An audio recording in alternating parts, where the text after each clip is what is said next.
Next gen நேயர்கள் அனைவருக்கும் வணக்கம். வாழ்க வாழ்க வாழ்க. நான் உங்கள் ஜோதிடர் டாக்டர் ஓம் சக்தி ராஜா.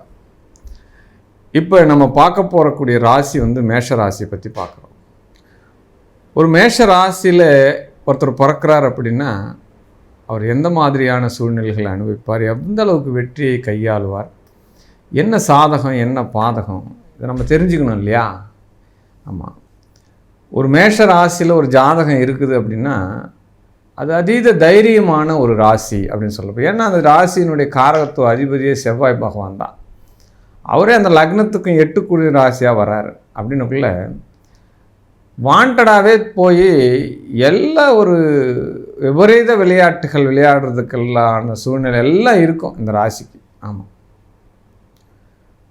அதிகாரத்துறை, ஒரு மிலிட்ரி ஆஃபீஸரு, ஒரு போலீஸ் துறை, ஒரு பஞ்சாயத்து பண்ணக்கூடிய சூழ்நிலை, ஊரில் நாட்டாமை, தலைவர், இதுக்கெல்லாம் தகுதியான ஒரு ராசி என்னன்னு பார்த்தோம் அப்படின்னா மேஷ ராசி தான். மேஷ ராசிக்கிட்ட நம்ம பழக்கவழக்கம் வச்சிங்கன்னா நம்மளுக்கு முதல்ல பாதுகாப்பு உண்டு அப்படின்னு நினச்சிக்கலாம். எந்த சூழ்நிலையும் நம்மளை கைவிட மாட்டாங்க. அவங்கக்கிட்ட மட்டும் நீங்கள் நட்பு பாராட்டிட்டீங்க அப்படின்னா ஒரு பாதுகாவலன், ஏன்னா அதனுடைய காரகத்துவமே செவ்வாய் தானே, பாதுகாப்பாளர் தானே, அப்படின்னு உள்ள கண்டிப்பாக நமக்கு பாதுகாப்பு உண்டு அப்படின்னு நினச்சிக்கலாம். நீங்கள் யாராவது ஒருத்தர்கிட்ட மேஷ ராசி விட்டு நட்பு பாராட்டி பாருங்கள், கண்டிப்பாக உங்களுக்கு நல்ல செக்யூர்ட் லைஃப் இருக்கும். ஆமாம், எந்த ஒரு காரியமாக இருந்தாலும் நல்ல மாதிரியான பேசி தீர்த்துருவாங்க முதல்ல. ஏன்னா பஞ்சாயத்து பண்ணுறோன்னா சும்மா கிடையாது. 2 பேருக்கு உள்ள சண்டை சச்சரவு சமாதானம் பண்ணணும். அப்போ சமாதானம் பண்ணக்கூடிய ராசி எதுன்னா இந்த மேஷ ராசி தான். எந்த இடத்த குரலை ஒத்தி பேசணும், எந்த இடத்த தாழ்ந்து பேசணும், எல்லா கருத்தும் அந்த மேஷ ராசிக்கு தெரிஞ்சிருக்கும். ஒன்றுக்கு மேற்பட்ட முயற்சிகள் செய்வதில் வல்லவர்கள். முயற்சியுடையார் இகழ்ச்சி அடையார் அப்படின்னு சொல்கிறதுக்கு ஏற்ற மாதிரி இவங்க எடுக்கக்கூடிய முயற்சிகள் எந்த ஒரு சூழ்நிலையும் பின்வாங்க மாட்டாங்க. ஆமாம், எந்த ஒரு காரியத்திலையும் தோத்துட்டேன் அப்படின்னு சொல்லக்கூடாத அளவுக்கு அவங்க முயற்சி செஞ்சு அந்த முயற்சி எத்தனை முறை தோற்றாலும் ஜெயிச்சுட்டு வந்துடுவாங்க. ஆமாம், மேஷ ராசியே சொந்த ஊரில் பிறந்து ஒரு வீடு கட்டி அங்கே வாழ முடியுமான்னா ஊரை தாண்டி வேலை வாய்ப்புக்காக போய் இன்னொரு இடத்த போயிட்டு வாடகை எடுத்து வாழற மாதிரி சூழ்நிலைகள்லாம் நடக்கும்.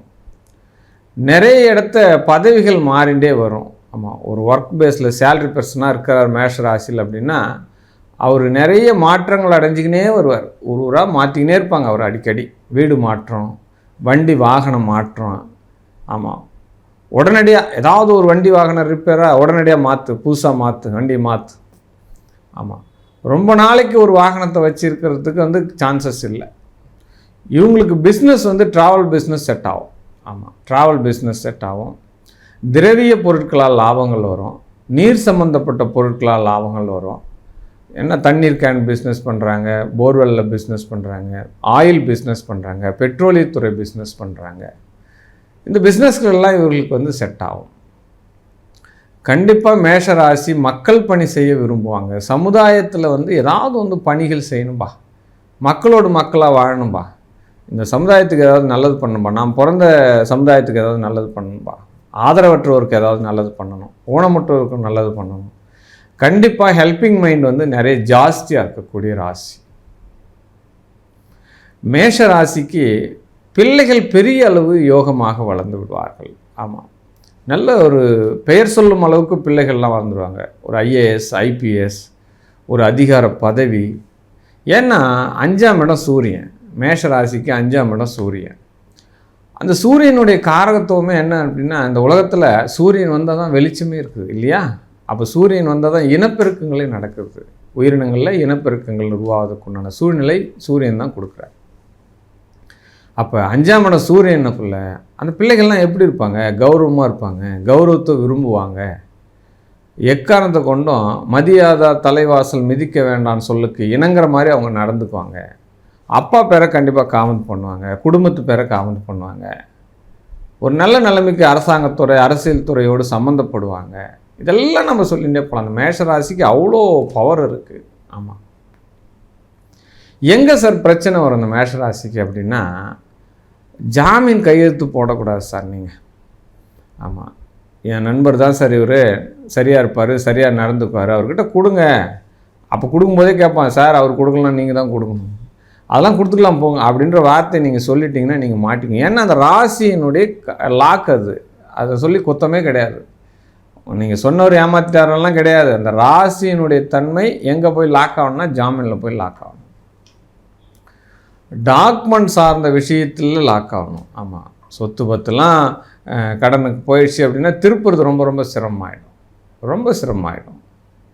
ஆனால் தைரியம் இருக்கும், மனதைரியம் இருக்கும், சொல்வண்ணம் இருக்கும், பொருளாதாரம் வரும், சூழ்நிலை வரும், எல்லாமே தகுதி தான். இருந்தாலும் சிக்கலில் போய் மாட்டிக்கும், தேவையில்லாத சிக்கலில் போய் மாட்டிக்கும். இது நம்மளுக்கு புண்ணியமே இல்லாத வேலையாகிடும். அது அதனால் நம்ம 10 ரூபா அனுபவிச்சிருக்க மாட்டோம், இருந்தாலும் நம்ம டாக்குமெண்ட்ஸ் போய் மாட்டிக்கும். ஆமாம், அதெல்லாம் நடக்கும். நல்ல ஒரு நண்பர்கள் வருவார்கள் சார் உங்களுக்கு. அதாவது நல்ல மனம் படைத்தவர்கள் வருவார்கள், குணவாளர்கள் வருவார்கள், மதிப்பு மிக்கவர் வருவார்கள், சமுதாயத்தில் உயர்ந்த அந்தஸ்துள்ள நண்பர்கள்லாம் உங்களுக்கு வருவாங்க. இந்த மேஷராசிக்கு மெயின் பாசிட்டிவ் என்னென்னா, அந்த மேஷராசிக்காரங்க மனைவி பேரில் தொழில் செஞ்சாங்கன்னா தப்பிச்சிருவாங்க சார். ஆமாம், ஏன்னா 7ஆம் இடத்துல சூரியன் போய் நீச்சமாகிறார், அங்கே சனி ஆட்சி பலம் பெறுகிறார். சனி ஆட்சி பலம் பெறும்போது அந்த 7ஆம் இடத்துல சனி தான் வலுத்திருக்கிறார். அப்போ என்ன பண்ணணும், தன்னுடைய பேரை காட்டிலும் மனைவி பேரில் சொத்து பத்து எழுதிட்டு மனைவி பேரில் தொழிலை பண்ணிட்டு இருந்தீங்க அப்படின்னா சண்டை சச்சரவு இல்லாமல் கரெக்டாக போகும். ஏமாத்திரலாம் மாட்டான் மனைவி, ஏன்னா சனி அங்கே வலுத்துட்டார். சனின்னாலே நீதி நெறி தவறாதவராக இருப்பார். ஆமாம், கட் அண்ட் ரைட்டாக இருப்பார். மேஷ ராசியில் ஆணும் பெண்ணும் சேர்ந்து, கணவனும் மனைவி சேர்ந்து ஒரு தொழில் பண்ணுறாங்க, ஒரு தொழிலில் முன்னேற்றம் அடைகிறாங்க அப்படின்னா பெரிய அளவில் முன்னேற்றம் அடைஞ்சிருவாங்க. 2 பேரும் சேர்ந்து ஹோப்பாக பேசி தீர்த்துக்கினாங்க அப்படின்னா. ஆமாம், கணவன் எல்லாத்தையும் போயிட்டு ரெடி பண்ணணும், மனைவி உட்காந்த இடத்த வியாபாரம் பார்க்கணும், கல்லாப்பூட்டில் இந்த மாதிரி நடந்துட்டாங்க அப்படின்னா அந்த குடும்பம் பெரிய இடத்துக்கு போயிடும். மேஷராசிக்கு கண்டிப்பாக ஏதோ ஒரு காலகட்டத்தில் அறுவை சிகிச்சைகள் செய்ய வேண்டி வரும். ஏன்னா அது செவ்வாயினுடைய காரகத்துவம். அப்படி இல்லைன்னா பெண்களுக்கு பார்த்தீங்கன்னா இந்த உதிரம் படுதல், இரத்தப்போக்கு உண்டான நோய்கள் வரத்துக்கு உண்டான வாய்ப்புகள் எல்லாம் நடக்கும். ஆண்கள் என்ன பண்ணலாம், ஒரு 6 மாதத்துக்கு ஒரு முறை, வருஷத்துக்கு ஒரு முறையாவது பிளட் தானம் கொடுக்கலாம். அந்த மேஷராசியில் இருக்க என்ன பண்ணணும்னா பிளட்டை தானம் கொடுக்கணும், ரத்த தானம் பண்ணணும், நடக்கும். பெரிய மனுஷனுடைய தொடர்பு கிடைக்கும். ஊரில் பெரிய தலைவராக இருப்பாங்க சார், ஊரில் பெரிய பஞ்சாயத்தாராக இருப்பார் சார், இல்லைன்னா அவங்க தாத்தா பெரிய நாட்டாம்காராக இருப்பார். அந்த அதிகாரத்துறை என்பது அந்த குடும்பத்தில் கண்டிப்பாக வந்துடும். ஆமாம், பெரிய பெரிய தீர்த்த யாத்திரைகள் செல்வாங்க சார், காசிக்கு செல்வது, பெரிய பெரிய ஆலயங்கள் கும்பாபிஷேகத்தில் தலைமை தாங்கிறது, கோயில் பணிகளை முன்னின்று நடத்தக்கூடியவர்கள், இது எல்லாமே மேஷராசிக்காரங்க தான். இவங்களுக்கு எங்கே சார் மிஸ்டேக் ஆகும், இவங்க கரெக்டாக பார்த்தோம் அப்படின்னா இந்த மேஷராசியில் இருக்கிறவங்க எல்லாமே ஒரு 40-45 வயசு வரைக்குமே சம்பளத்துக்கு உத்தியோகம் போகிறது நல்லது சார். ஆமாம் ஆமாம், ஏன்னா லக்னாதிபதி போய் 10ஆம் இடத்துல ஸ்தான பலம் பெறுகிறார். இவனுக்கு தொழில் பண்ணணுன்ற சிந்தனை தான் வரும். தொழில் பண்ணலாமா, வீடு கட்டி விற்கலாமா, ரியல் எஸ்டேட் பண்ணலாமா, அப்போ என்ன பண்ணலாம், எப்பயுமே தொழில் சார்ந்த ஃபோக்கஸ் பண்ணிகிட்டே இருப்பாங்க. அவங்க சம்பளத்துக்கு வேலை செஞ்சுருந்தாலும் தனியாக ஏதாவது பிஸ்னஸ் பண்ணலாமா, அவர் கூட போய் ஷேர் பண்ணலாமா, இங்கே போய் ஷேர் பண்ணலாமா, அப்போ ஓனாக பண்ணலாமா, பார்ட் டைமில் பண்ணலாமா, இந்த சிந்தனைகள் இருந்து கொண்டே தான் இருக்கும். அதில் மாற்றமே கிடையாது. ஏன் தான் 10ஆம் இடத்துல போய் ஸ்தான பலம் பெறுகிறானே, அப்போ லக்னாதிபதி போய் ஸ்தான பலம் பெற்றுட்டு அந்த சிந்தனைகள் இருந்துன்னே இருக்கும். அப்போ 45 வயதுக்குள்ளே நீங்கள் தொழில் முனைவோராக வரீங்க, தொழில் உள்ளே வரீங்க, தொழில் முதலாளித்துவத்தில் வரீங்க அப்படின்னா அதனுடைய தொழிலை நிரந்தரமாக்கிறதுக்கே படாத பாடுபடணும். அடிமட்டத்துக்கு போயிட்டு அப்புறம் மேலே வரணும். அப்போ ஜாதக அமைப்புகள் சரியாக இருந்தால் மீண்டு வந்துடுவார். லக்னாதிபதி வலுவாக இருந்தால் மீண்டு வந்துடுவார். லக்னாதிபதி வலு இல்லைன்னா என்ன பண்ணுவார், 45 வயசுக்குள்ளே மாட்டிப்பார். பெரும்பாலுமே 45 வயது 40 வயதுக்குள்ளே கூட இன்னொருத்தர்கிட்ட இருந்து தொழிலெல்லாம் சுத்தமாக கற்றுண்டு அதுக்கப்புறம் நீங்கள் தொழில் அமைப்புக்குள்ளே வாங்க. இல்லை நீங்கள் தொழில் பண்ணணும்னு ஆசைப்பட்டீங்கன்னா உங்கள் மனைவி பேரில் பண்ணுங்கள், ஜெயிப்பீங்க. அந்த அளவுக்கு லாபம் உடனடியாக வரவே வராது உங்களுக்கு. ஆமாம், இழுபறியாக இருக்கும், மேக்ஸிமம் இழுபறியாக இருக்கும். ஒரு இடம் வாங்கி போடுறோம், இன்றைக்கி 10 ரூபாய்க்கு வாங்கி போடுறோம், 10 வருஷம் கழிச்சு 100 ரூபாய் விற்கிறது மாதிரி தான் உங்களுடைய முதலீடுகள் எல்லாமே இப்படி தான் இருக்கும். உடனடியாக அதை தீர்வு பண்ண முடியாது. ஒரு முதலீடு போட்டால் கூட மறுபடியும் உடனடியாக நம்ம அவசரத்துக்கு திரும்ப வராது. ஆமாம், அது ஒரு காலகட்டத்தில் வரும். அது பின்னாடி இருக்கிறவங்களுக்கு தான் அது உதவிகரமாக இருக்கும். இது மேஷராசிக்கு உண்டான ஒரு பண்பு. அப்படி தான் இருப்பாங்க. நல்ல தூக்கம் வரும் சார், நல்லா தூங்குவாங்க சார். டீப் ஸ்லீப்பிங் தூங்கினா அருமையாக தூங்கலாம் சார்.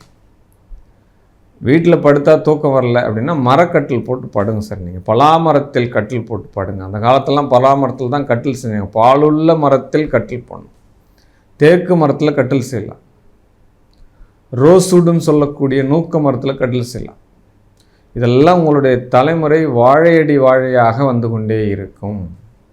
இன்றைக்கி எல்லாம் கட்டில் போடுறான், எல்லாம் ஈஸி மேக் பண்ணுறான். என்ன பண்ணுறான்? சேனலில் செய்கிறாங்க, இரும்பில் செய்கிறாங்க, எல்லாமே செய்கிறாங்க. இரும்பில் கட்டில் எங்கே சார் இருக்கும்? மருத்துவமனையில் தான் இரும்பில் இருக்கும். அப்போ இரும்பு மேலே படுத்தா என்ன நடக்கணும்? நோயாளியாக தான் நடக்கணும். ஒரு இரும்பு மேல் தூக்கம் தூங்குறாங்க அப்படின்னா அவர்கள் நோயாளியாக மாறுவதற்கு சனியினுடைய காரகத்துவம் இல்லையா? அப்போ குடும்பத்தில் ஒரு கட்டில் அமைப்புகள் இருக்குது அப்படின்னா அது மரத்திலான் ஆன கட்டில்களாக இருக்க வேண்டும். அந்த மரம் கூட அதுக்குன்னு தகுதி வாய்ந்த மரமாக இருக்கணும். மேஷராசியினர் தேக்கு மரத்திலேயோ நூக்க மரத்திலேயோ பலா மரத்திலேயோ கட்டில்கள் அமைப்புகள் செய்து படுக்கிறீர்கள் என்றால் உங்களுடைய ஆரோக்கியம் பலம் பெறும், புத்திரர்கள் யோகமாக இருப்பார்கள் அப்படின்னு கண்டிப்பாக சொல்லலாம். எந்த இடத்துல சங்கடங்கள் வருது அப்படின்னா மேஷராசி தானாகவே போய் மாட்டிங்க சார். வாண்டடாக பிரச்சனை அவங்களுக்கு கிடையவே கிடையாது. இவங்களா பிரச்சனையை உருவாக்கி கொள்வார்கள் அப்படின்னு சொல்லப்படுது. நான் இதை செஞ்சு முடிக்கிறேன், வா, என்னால் முடியாதுன்னா இருக்குது, வா நம்ம செய்யலாம் வா அப்படின்னு சொல்லிட்டு வாண்டடாக போய் தன்னுடைய பேரை கொடுத்துறது. அப்போ மேஷராசி தன்னுடைய வாழ்க்கையில் வெற்றி பெறணும் அப்படின்னா வராகி அம்மனுடைய வழிபாடு பண்ணணும், வக்ரகாளியினுடைய வழிபாடு பண்ணணும், துர்க்கையினுடைய வழிபாடு, இப்படி அகோர தெய்வங்களுடைய வழிபாடு பண்ணணும், காவல் தெய்வங்களாக பண்ணணும். ஆமாம், முன்னோர்களுடைய வழிபாடு வெற்றியை தரும் அப்படின்னு சொல்லலாம். வெள்ளிக்கிழமை தோறும் உங்கள் அருகில் உள்ள ஆலயங்களில், அம்மன் ஆலயங்களில் நீரினால் அபிஷேகம் பண்ணுங்கள். ஒரு 108 பால் குடம் எடுத்து ஊற்றுங்க. வீக்லி செய்கிறீங்கன்னா 1 லிட்டர் பாலாவது அந்த அம்மனுக்கு அபிஷேகத்துக்கு கொடுங்க. உங்களுடைய குடும்பம் மிகப்பெரிய ஒரு வசதி வாய்ப்பாக மாறும். வாழ்க வாழ்க வாழ்க.